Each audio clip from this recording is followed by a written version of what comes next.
Bonjour à tous, donc deuxième épisode, donc je vous rappelle que l'idée c'était de faire un sujet autour de Pétain, et donc j'ai choisi un livre de littérature qui s'appelle Ce sont des choses qui arrivent, de Pauline Dreyfus, qu'on verra donc dans le troisième épisode, et là du coup je poursuis la lecture sur le livre de Julian Jackson, l'écrivain britannique, Le procès Pétain, voilà. Donc chez Fayard, au Seuil. Donc j'en étais à la page 201, lequel est le vrai? Lequel est le vrai Pétain? Page 201. Le général Doyen décrit ses premières rencontres avec ses homologues allemands au sein de la commission d'armistice, l'organisme chargé de l'application du contrôle de la Convention. Lors d'une réunion le 15 septembre 1940, il est confronté à une demande des Allemands qui veulent reprendre le contrôle de mines de cuivre situées en Yougoslavie, mais appartenant à la France. Alors que Doyen répond que cela dépasse les exigences fixées par la Convention, il s'entend répondre « Mais vous ne vous rendez pas compte que la France est vaincue et que si elle ne veut pas faire tout ce que l'Allemagne lui dit de faire, au traité de paix, elle sera brimée. » Il n'a pas plus de succès lorsqu'il tente de contester une violation encore plus flagrante de l'armistice, l'annexion d'Alsace-Lorraine et la nomination de deux Gauleiter qui y lancent une politique de germanisation forcée.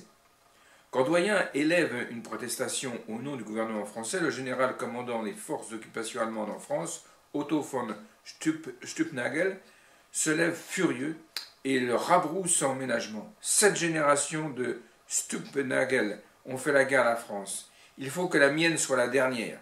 Et ce qui inquiétait le plus Doyen, c'était la réaction de Vichy. Je me suis vite aperçu que deux politiques se sont trouvées face à face. La politique que nous menions à la commission de Wiesbaden, politique toute de résistance à l'Allemagne dans tous les domaines, et la politique que menait le gouvernement de Vichy, qui était une politique toute différente, et qui consistait à aller à Paris, démolir tout ce que nous faisions à Wiesbaden, et la politique de Laval, quoi. Lorsque Doyen mit en garde Pétain contre le fait que Laval l'entraînait sur une voie dangereuse, il s'entendit répondre « Cet homme est un fumier ». Et à son grand soulagement, le fumier fut limogé le 13 décembre 1940.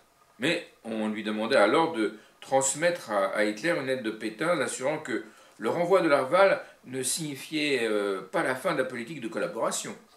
Lorsque l'amiral François Darlan, successeur de Laval, rencontra Hitler à Berchtesgaden en mai 1941, Doyen sollicita un nouvel entretien avec Pétain.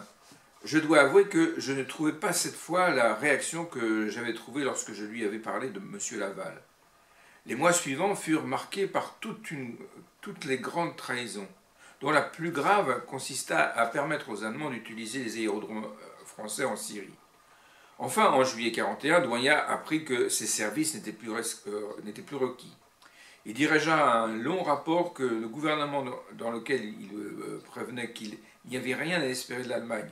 Lorsqu'il alla prendre congé du maréchal, ce dernier lui déclara « J'ai lu votre note avec beaucoup d'attention et je partage votre opinion. » En l'espace de 7 mois, Doyen semblait ainsi avoir rencontré 3 Pétains différents, lequel est le vrai. Voilà. Donc page 223, Lehi. Lehi. Page 223. Le lendemain, mercredi 1er août, débute par la lecture d'une lettre de l'ancien ambassadeur des États-Unis à Vichy, l'amiral William Lehi. Aucun pays étranger ne suit le procès de Pétain avec autant d'intérêt que les États-Unis.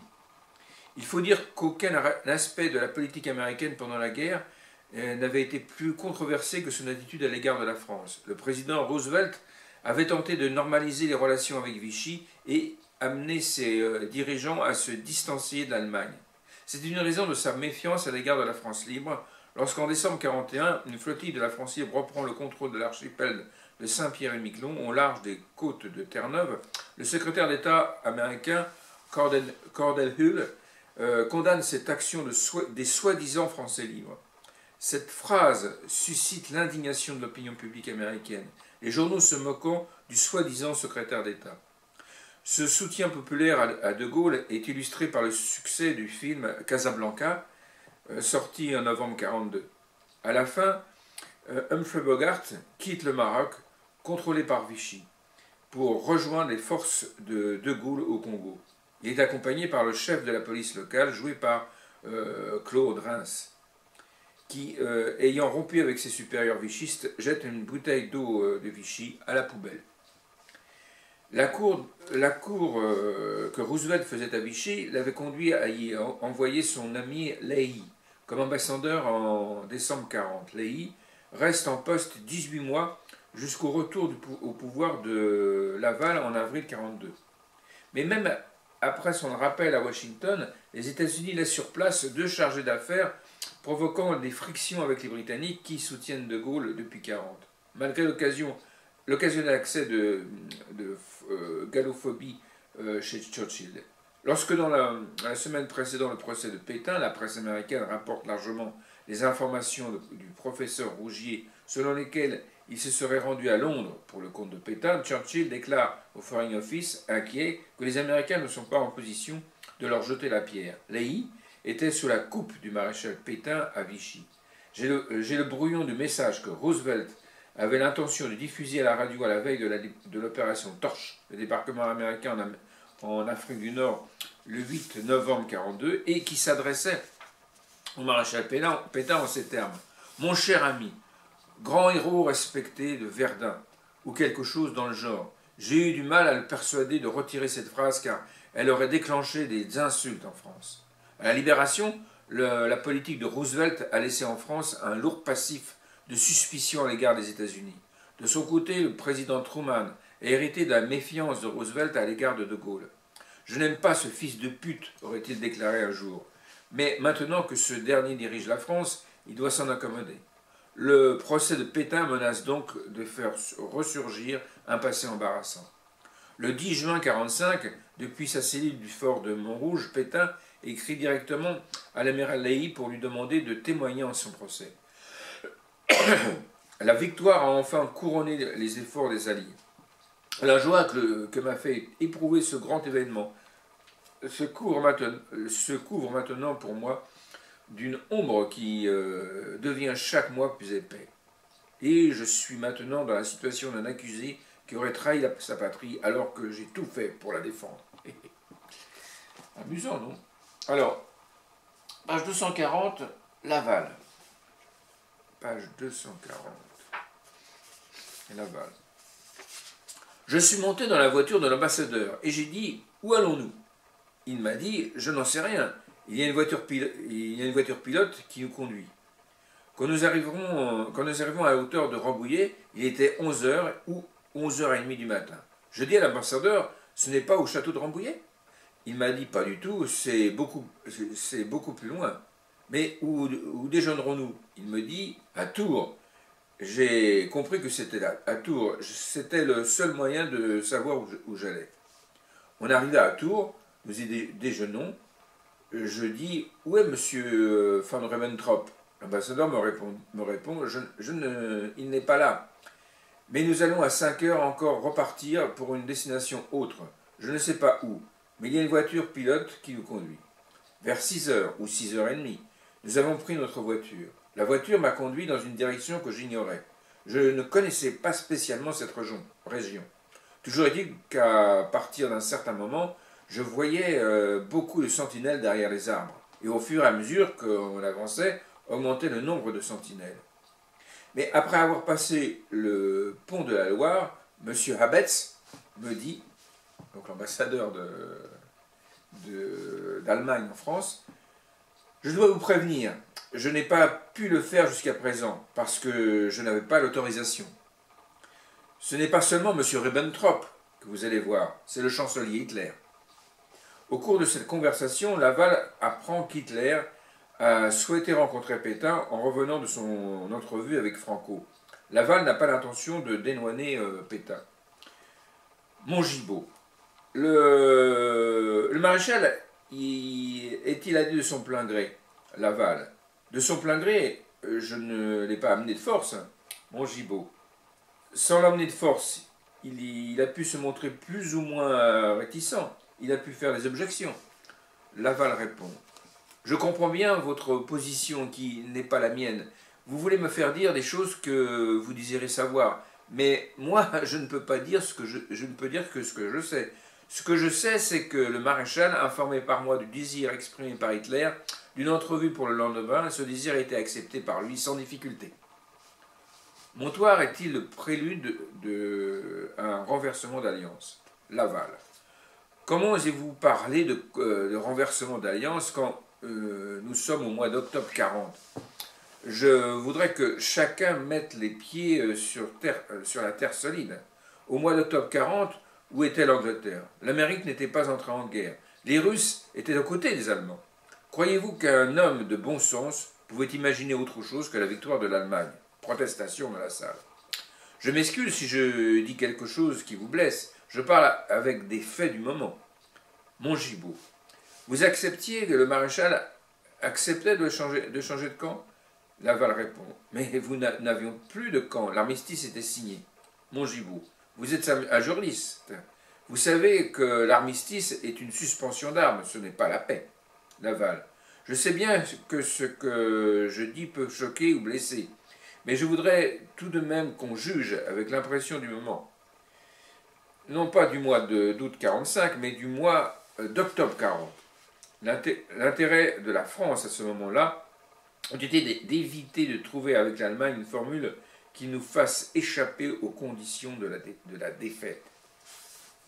Voilà. Donc page 243, je souhaite la victoire de l'Allemagne en fait. Hein. Page 243.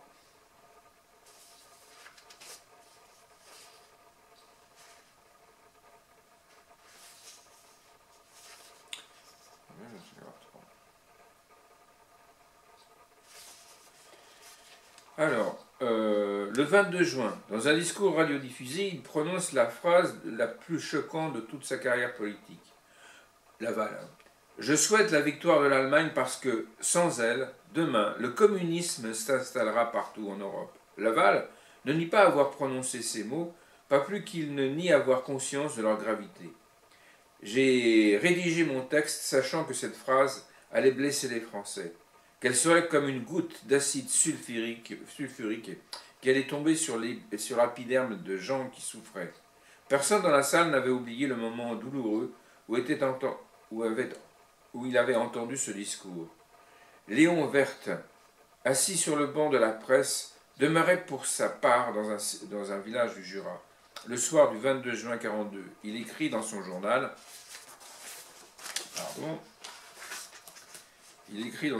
« J'ai décidé d'aller ce soir entendre Laval à la ferme. Il fait effort pour ne pas enfler le ton, ne pas vibrer pour être simple. Mais les airs sont gras. Il rentre sa vulgarité comme on rentre son ventre. Il dit « Je souhaite la victoire de l'Allemagne parce que sans elle, le bolchevisme demain s'installera partout. » L'argument, le parce que, et même peut-être pour ceux qui ont la peur du spectre bolchevique, est ici trop faible pour compenser le « je souhaite ». Ce je souhaite la victoire de l'Allemagne anéantit tout argument, donne un choc. On n'entend plus, on ne retient rien d'autre. On sait que Laval souhaitait la victoire de l'Allemagne. On n'eût pas cru possible qu'il le dit aussi brutalement et publiquement. Alors ensuite c'est page 245, ça continue. Après son départ, on demande à Pétain, comme à l'accoutumée, s'il a un commentaire à faire. Et pour une fois, c'est le cas. J'ai eu une réaction très violente quand j'ai entendu dans le discours cette phrase de M. Laval. Je souhaite la victoire de l'Allemagne. Il a dit tout à l'heure qu'il était venu me trouver avec M. Rochat pour me montrer cette phrase. Eh bien, jamais M. Rochat n'aurait accepté de maintenir cette phrase et j'étais d'accord avec lui. Et puis alors, quand j'ai entendu à la radio, je crois que c'était fait qu'il avait arrangé l'affaire. Quand j'ai entendu cette phrase était répétée à la radio, j'ai bondi. Je ne me suis pas rendu compte. Je croyais que c'était supprimé. Je suis navré qu'elle soit restée. Pétain, dans la surdité, dont la surdité avait miraculeusement disparu, venait de poignarder Laval dans le dos dès sa sortie de la salle d'audience. Qui disait la vérité? Laval passe une deuxième nuit dans une des cellules du dépôt. Simon le trouve satisfait de sa performance. Est-ce que je n'ai pas été trop cafouilleux? Vous avez vu les jurés de l'Assemblée, mes anciens collègues du Sénat et de la Chambre des députés, comme ils étaient de cœur avec moi? Je suis sûr que si j'avais été libre, ils m'auraient dit « Alors Pierrot, on va casser la croûte ?» Il se répand au souvenir de sa jeunesse, évoque son patriotisme et déclare « Une chose est certaine, c'est que l'histoire m'approuvera. » Pour la première fois, il est autorisé à voir sa fille, José, qui lui apporte que ce n'était pas le plan d'Orsini de faire de lui un bouc émissaire. Pendant ce temps, dans une autre partie du palais de justice, la maréchale déclare à Simon que Laval est un affreux bigot qui aurait dû se rendre au Maroc où il aurait pu vendre des tapis missés arabes de basse classe. Voilà, voilà. Alors, page 269, les Juifs. Oui, Laval sera fusillé, hein. Du coup. Alors, ce sera son procès, un autre procès, quoi. Page 69, 269. Les Juifs. Le sort des Juifs est mentionné à 2 reprises dans l'acte d'accusation. Un passage fait référence à l'asservissement de la France à l'Allemagne, asservissement auquel, sur le terrain législatif, le gouvernement de Vichy s'est prêté en calquant sa législation sur celle du Reich et en ne se bornant pas à cela, en mettant hors la loi commune des catégories entières de Français et en organisant la persécution contre elles à l'instar de ce qui se passait sous le régime hitlérien. Puis encore en livrant lui-même au bourreau les victimes qu'exigeait de lui le Reich.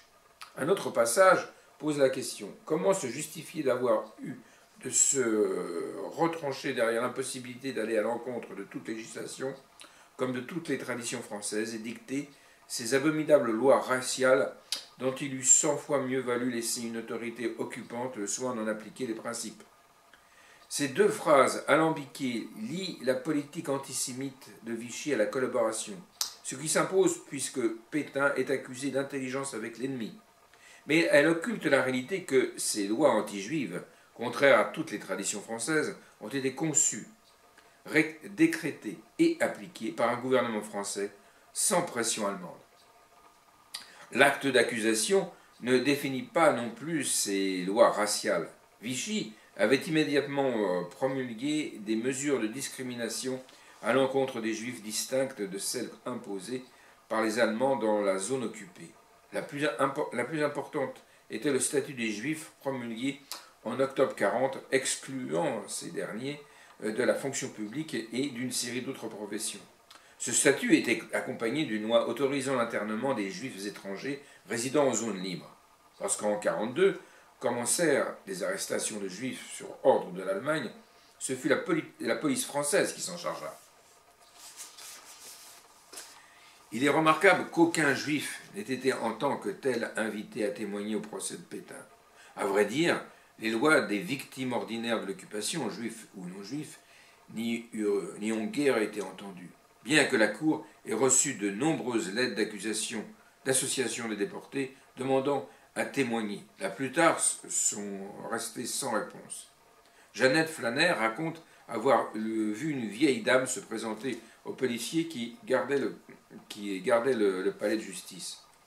Transpirant dans son épais manteau de deuil, dans la chaleur de l'après-midi, elle expliquait aux gardes que l'un de ses fils avait été abattu à mort par les sbires de Vichy et que d'autres avaient péri au camp de concentration de Dannshausen.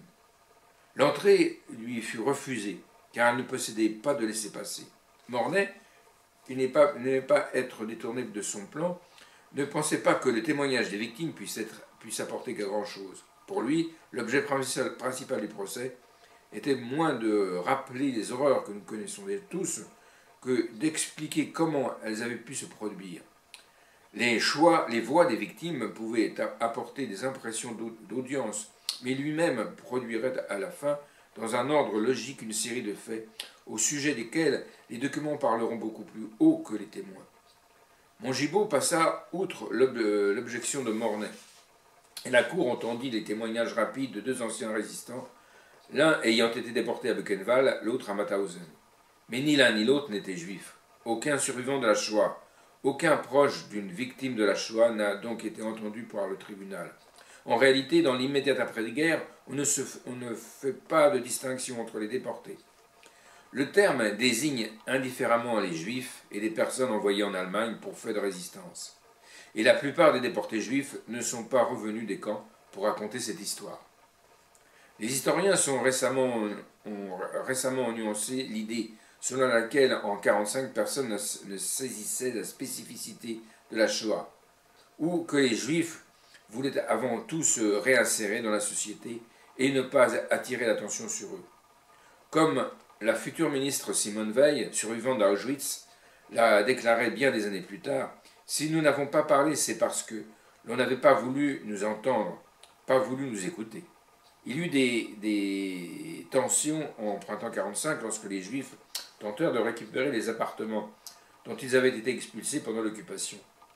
S'organisant en association pour défendre les intérêts des nouveaux propriétaires, se présentaient sans vergogne comme des patriotes qui avaient empêché que ces biens ne tombent aux mains des Allemands. Des violences éclatèrent à Paris, où l'on entendit des manifestants crier « à bas les Juifs » et « la France aux Français ».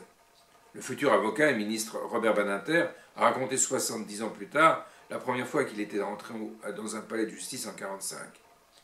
C'est lorsque ma mère a voulu récupérer son appartement confisqué par les Allemands qu'un occupant refusait de lui rendre. Il a fallu plaider. C'est fin avril 1945,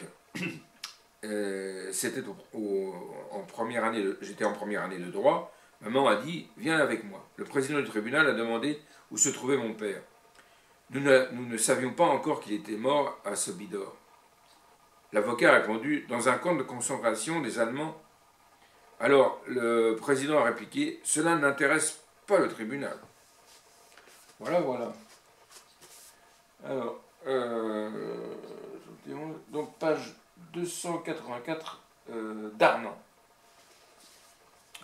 284 d'Arnan. Darnan décrit la création de la milice en 1943 avec l'accord du maréchal. Mongibaud va droit au but. Le maréchal savait-il que vous aviez prêté serment de fidélité au Führer Darnan. Pas encore. Vous ne l'aviez pas encore prêté. Quand vous avez prêté serment au Führer, quelle a été la réaction du maréchal? Le maréchal ne m'en a pas parlé. Je ne pense pas qu'il l'ait ignoré. Je n'avais pas que des amis dans son cabinet. Isorni n'intervient qu'à une seule reprise, l'avocat de Pétain, pour tenter d'établir que Pétain n'a pas approuvé les crimes de la milice. Darnan se refuse à entrer dans son jeu. Darnan. Jusqu'au dernier jour de notre présence en France, l'année dernière au mois d'août, j'ai été reçu par le maréchal chaque fois que je l'ai demandé. Mongibaud. Que vous disait-il? Darnan. À sa demande, je lui ai rendu compte de l'activité de la milice. Mongibaud. Il n'a pas fait de protestation. Darnan. Le maréchal a toujours été pour moi d'un très bon conseil. M'a toujours prêché la prudence. Mongibaud, l'interrompant. Quand vous outrepassiez ces conseils, parce que la milice n'a pas été particulièrement prudente ni circonspecte, vous ne receviez pas de blâme ni d'observation? Darnan. Je n'ai reçu qu'un seul blâme. C'est celui que le maréchal m'a adressé le 6 août 1944, alors que les Américains étaient à Rennes, dans une lettre qui doit figurer au dossier. Darnan s'abstient de citer sa réponse à cette lettre. Pendant 4 ans, j'ai reçu vos compliments et vos félicitations. Vous m'avez encouragé. Et aujourd'hui, parce que les Américains sont à portée de Paris, vous commencez à me dire que je vais être la tâche de l'histoire de France. On aurait pu s'y prendre un peu plus tôt. Eh oui. Alors, page 304, Isorni.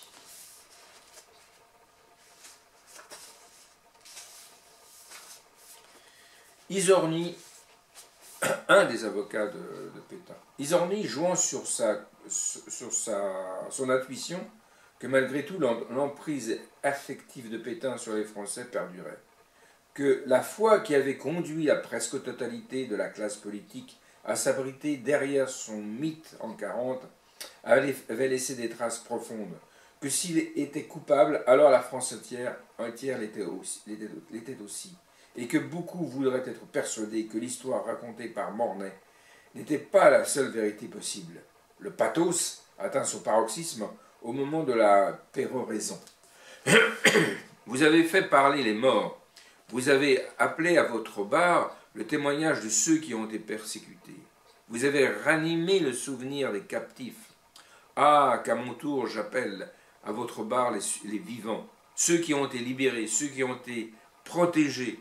Vous avez entendu la voix des hommes qui sont partis. Laissez-moi entendre celle des femmes qui sont restées.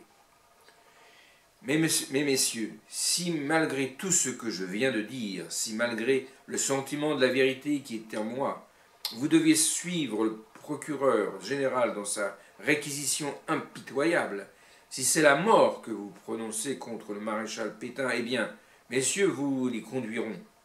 Nous l'y conduirons. Mais je vous le dis, où que vous vous trouviez à cet instant, que vous soyez à l'autre bout du monde, vous serez tous présents. Vous serez présents, messieurs les magistrats, vêtus de vos robes rouges, de vos hermines et de vos serments. Et vous verrez au fond de vos âmes bouleversées comment meurt ce maréchal de France que vous avez condamné. Et le grand visage blême ne vous quittera plus. Non, non, il ne faut pas espérer la clémence d'un autre, une allusion à l'idée que De Gaulle pourrait exercer son droit de grâce. Il est enfin venu l'heure de la souveraine justice. Nous l'attendons avec tous les souvenirs de notre longue histoire, de ses fastes et de ses misères, de ses agonies et de ses résurrections. Oui, en cette minute même, tous ces souvenirs se lèvent irrésistiblement en nous, comme ils doivent se lever en vous-même, et forment l'image de l'éternelle patrie.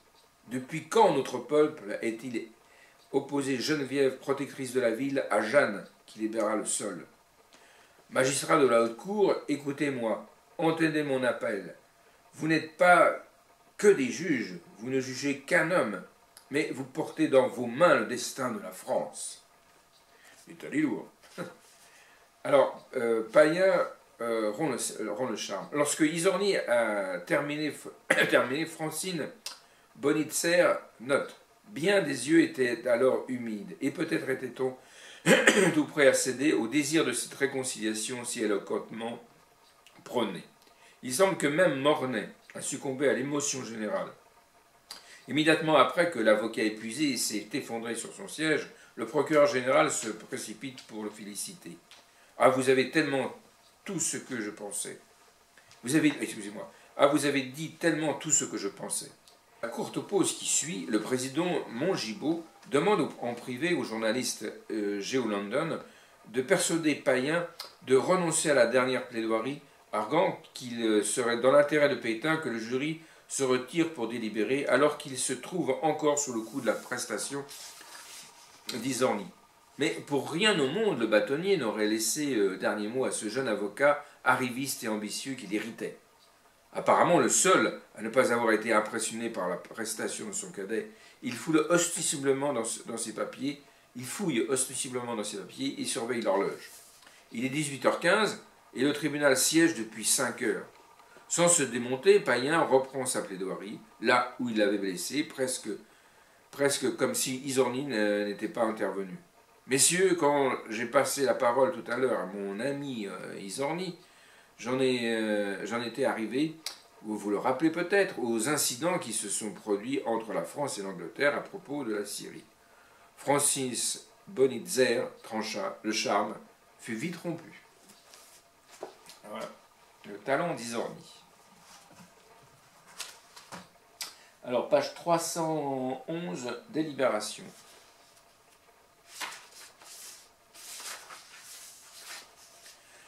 Après leur premier vote, les jurys reprennent leur débat.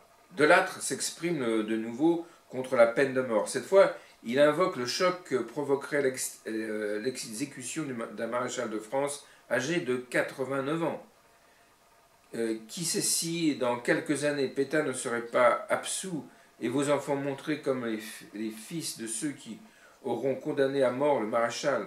Le plus âgé des jurés, Georges Lévy Alfandéry, déclare qu'étant né en Alsace, il est enclin à la sévérité, car Pétain n'a rien fait pour empêcher l'annexion de sa région natale, mais qu'en tant que juif, il lui est reconnaissant de la protection qu'il a offerte aux juifs. Incroyable. Aperçu révélateur de la manière dont cette question était comprise en 1945. Et signe que sur ce point au moins, les arguments de la défense avaient porté. Pierre Bloch, s'exprimant également en tant que juif, déclare qu'il n'a aucune inhibition à voter la peine de mort.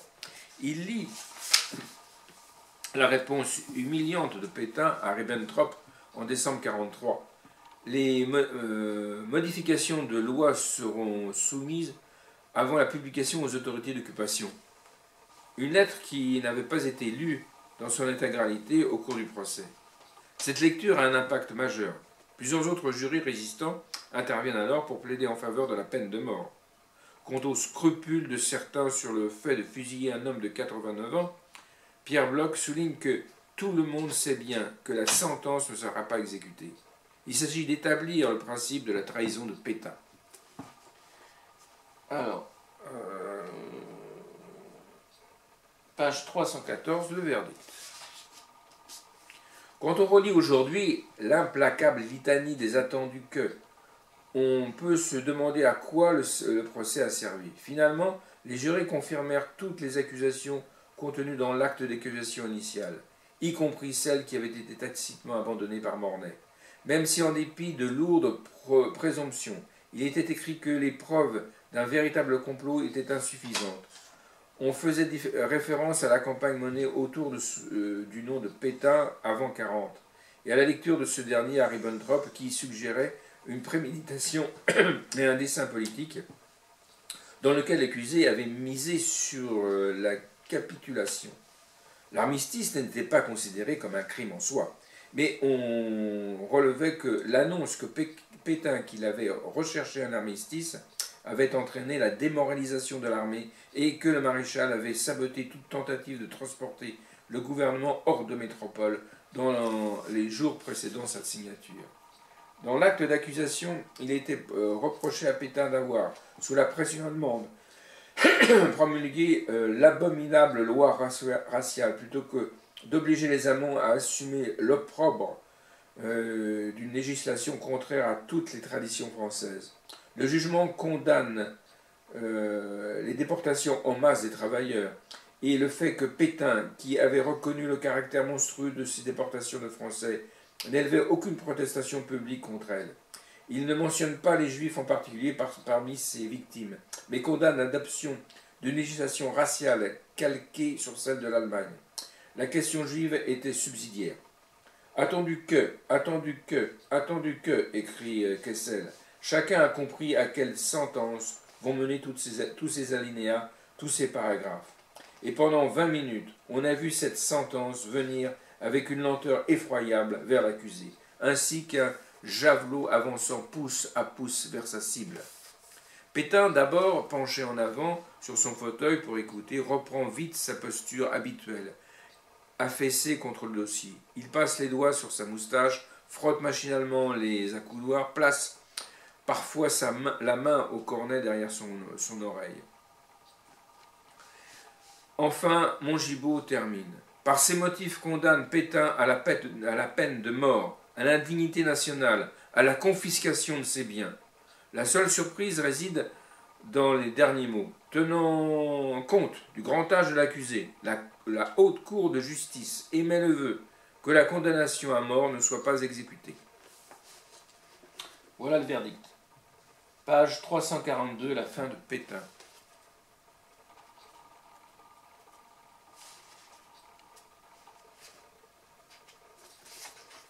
Enhardis par ce nouveau climat politique, les partisans de Pétain lancent un parti. L'Union des nationaux indépendants et républicains. Ce qui fait unir. Au vu des élections législatives de 1951. Sans surprise, son programme est marqué à droite. Anticommunisme, défense de l'Empire français, mais surtout défense de la mémoire de Pétain et amnistie pour ceux qui ont été condamnés à la libération.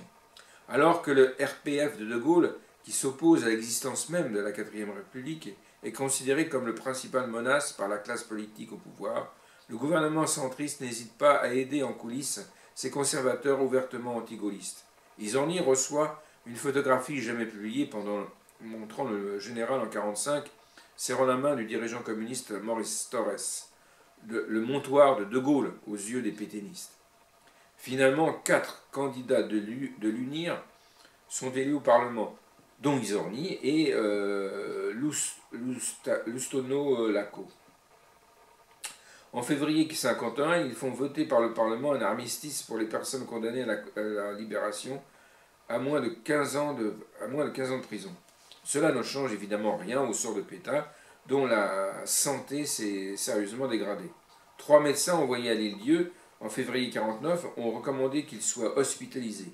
Mais le gouvernement a choisi de lui apporter dans sa prison les soins médicaux nécessaires. Les autorités réfléchissent également à ce qu'il conviendrait de faire au moment de son décès. Un plan détaillé est établi en novembre 1949. L'acte de décès de Pétain ne portera aucune mention de sa carrière. Il sera enterré dans le fort de l'Île-Dieu, en civil et sans décoration militaire. Le public sera maintenu à l'écart de la cérémonie funéraire. Mais le maréchal va vivre encore un an. En juin 1951, son état s'aggravant, il est transféré dans la villa Lucot, une maison de l'île Agré, comme hôpital militaire. Il y meurt 22 jours plus tard, le 23 juin. Lorsque Georges Pompidou, collaborateur de Gaulle et futur Premier ministre, annonce au général que Pétain est mort, celui-ci lui répond « Oui, le maréchal est mort ». Et quand Pompidou ajoute que c'est une affaire liquidée, il le corrige de nouveau. Non, c'est un grand drame historique, et un drame historique n'est jamais terminé.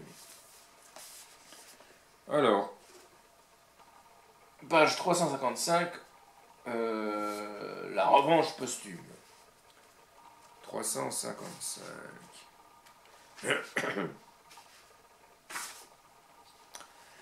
L'un des tubes de 64 s'intitulait Les deux oncles, chanson dans laquelle Georges Brassens imaginait un oncle Martin qui avait aimé les Tommy et un oncle Gaston qui avait aimé les Teutons.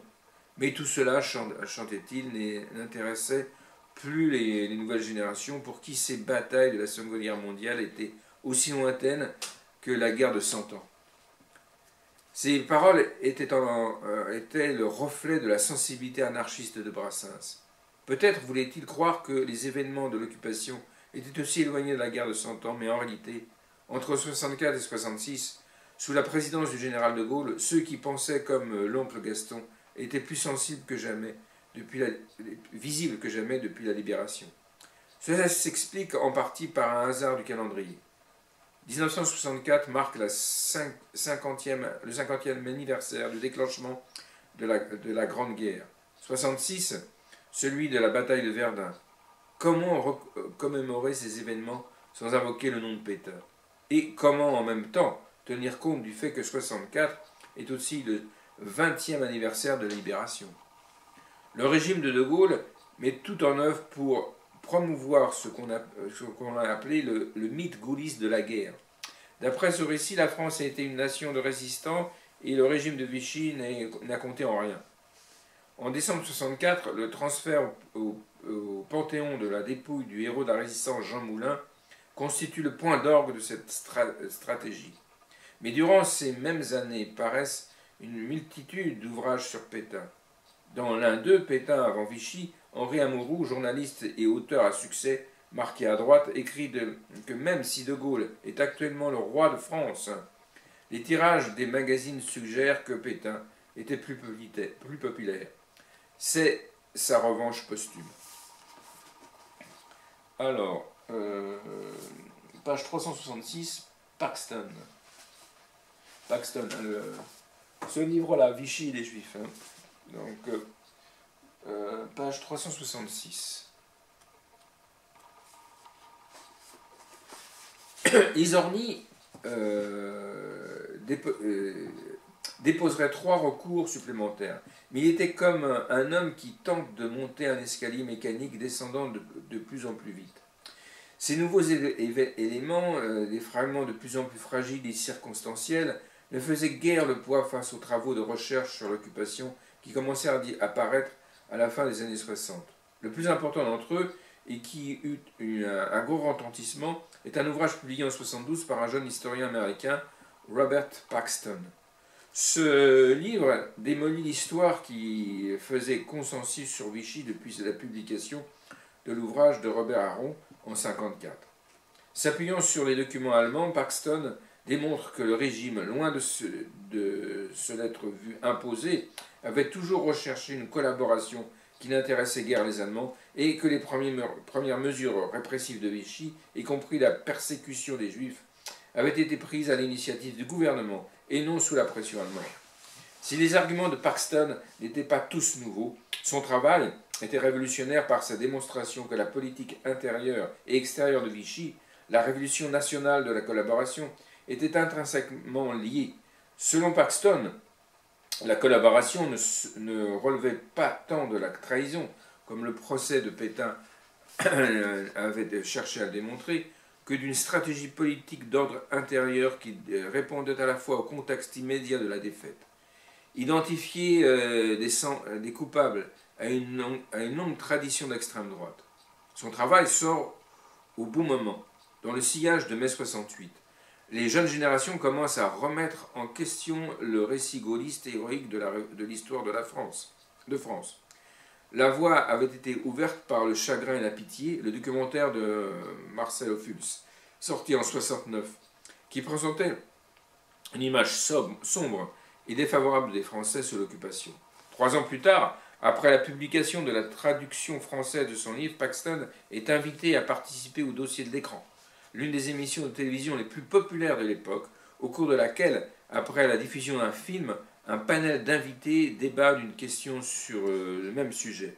Les thèmes étaient tantôt de société, l'homosexualité, la délinquance juvénile, l'avortement, la peine de mort, tantôt historique, la Commune, la bataille de Stalingrad, l'affaire Dreyfus, Napoléon. Le 25 mai 1976, le thème était simplement Philippe Pétain. Constituer le panel a été laborieux. Les organisations de résistance s'inquiètent que soit ainsi offerte une tribune aux défenseurs de Vichy. Finalement, 3 personnalités acceptent de représenter la position anti-Vichy. Pierre Lefranc, qui, étudiant le 11 novembre 1940, avait participé à une manifestation contre l'occupation, puis était devenu un proche de Gaulle. Henri Freinet, chef du mouvement de résistance combat, et Pierre-Henri Tengen, ministre de la Justice à l'époque du procès Pétain. Face à eux, 3 défenseurs de Vichy. L'ancien ministre de la Marine, l'amiral Offand, Jacques Izorni, bien sûr, et Louis-Dominique Girard. Réunir ces hommes dans un plateau relevait de l'exploit, car quelques semaines auparavant, Girard avait déclaré aux organisateurs qu'il ne viendrait pas si Izorni était invité. Mais il détestait Paxton plus encore qu'Izorni et avait fini par céder. Enfin, 3 historiens sont présents. Robert Paxton, Henri Michel, un ancien résistant devenu la principale autorité en France concernant l'occupation, et Jean van Verkenhuizen, un historien belge spécialiste de l'occupation de son pays.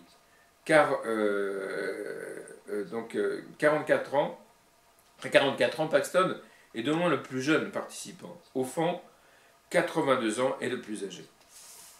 Voilà. Alors, page 67. D'accord. Donc, et page 369 également, hein, c'est le même sujet. Non, c'est Paxton, 69.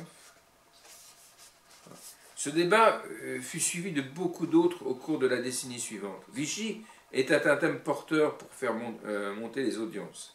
Ce type d'émission devint si incontournable à la télévision française qu'il fit l'objet d'une satire dans Papy fait de la résistance en 1983. La comédie se termine par un échange en studio entre survivants vieillissants de la guerre, enfermés dans une éternelle discussion. Ils se tapent même dessus et tout. Enfin bon, c'est un film comique, quoi. Ensuite, page 401, citoyenneté française. Voilà. 401.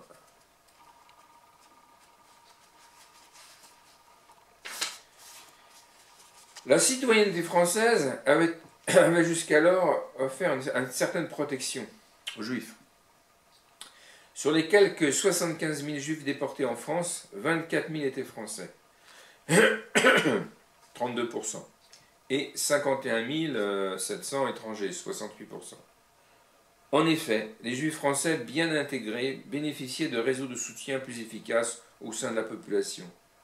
Mais pour la période entre juillet 42 et août 43, quand les Allemands distinguaient en principe entre Juifs français et Juifs étrangers, les défenseurs de Pétain ont tiré la conclusion que le taux de survie plus élevé de Juifs français s'expliquait par le bouclier de Vichy qui avait protégé les Juifs français au prix de sacrifices de Juifs étrangers. L'argument n'a pas été formulé tel quel lors du procès de Pétain, mais il a été utilisé par Laval lors du sien, puis indifféremment repris par la suite. Françaises ou non, toutes les victimes étaient des êtres humains. L'argument est donc moralement très pervers. Mais parce qu'il a souffert, mais parce qu'il a souvent été utilisé par les défenseurs de Vichy, dont le plus récent est Zemmour, il doit être examiné comme travail inachevé du procès de Pétain. C'est alors que la conférence de Wannsee en janvier 1942 que l'Allemagne fixe les détails de ce qu'on appelle la solution finale. En juin 1942, Karl Oberg, le chef de la police allemande en France, demande l'arrestation au cours de l'été d'un premier contingent de 40 000 juifs.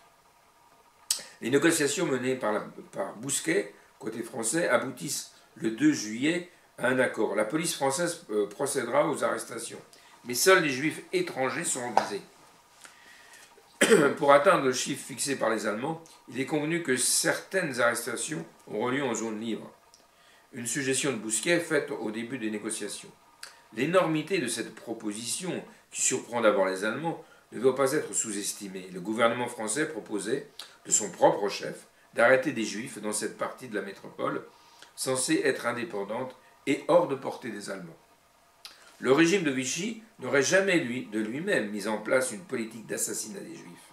Son antisémitisme était discriminatoire, non exterminatoire, à commencer par le statut des Juifs d'octobre 40, qui excluait les Juifs français de nombreuses activités sociales et professionnelles, et faisait d'eux, du jour au lendemain, des citoyens de seconde zone. Vichy coopéra au rafle de 1942, dans une logique de collaboration plutôt que par antisémitisme. Par ailleurs, en 1942, les Allemands, qui trouvaient que la police française manquait de vigueur face à la résistance, menacèrent de la placer sous leur contrôle. D'abord, l'accord Oberg-Bousquet permettait aux Français de conserver leur autorité sur leur police, de poursuivre la collaboration et de préserver un domaine clé de leur souveraineté. Plutôt qu'utiliser la souveraineté dont ils jouissaient pour sauver les Juifs français, on peut donc dire que le régime de Vichy a sacrifié les Juifs étrangers pour préserver sa souveraineté menacée. À ce régime, pétri de préjugés antisémites structurels et profondément ancrés, le marché opposait peu de dilemmes moraux. En ce sens, aucune frontière étanche n'existait entre la politique d'exclusion de Vichy et la politique d'extermination du Reich. Nulle part dans les conversations privées entre dirigeants du régime à cette époque, on ne trouve l'expression de rejet quant au sort réservé aux Juifs. Au contraire, débarrasser le pays des Juifs étrangers, dont beaucoup réfugiés d'Allemagne, était vu moins comme un sacrifice à endurer que comme une opportunité à saisir. Des déchets expédiés par les Allemands eux-mêmes, comme les qualifia Laval lors de la réunion du gouvernement le 3 juillet, au cours de laquelle l'accord Oberg-Bousquet fut ratifié. C'est dans le même esprit que Laval demanda aux Allemands que les enfants de moins de 16 ans soient inclus dans les premiers convois de déportation. non par souci de ne pas séparer les familles, mais parce qu'ils ne voulaient pas que Vichy les ait sur les bras. Voilà, donc ça c'était le procès Pétain de Julian Jackson, donc qui peut illustrer éventuellement donc, le roman de Pauline Dreyfus. Ce sont des choses qui arrivent de chez Grasset.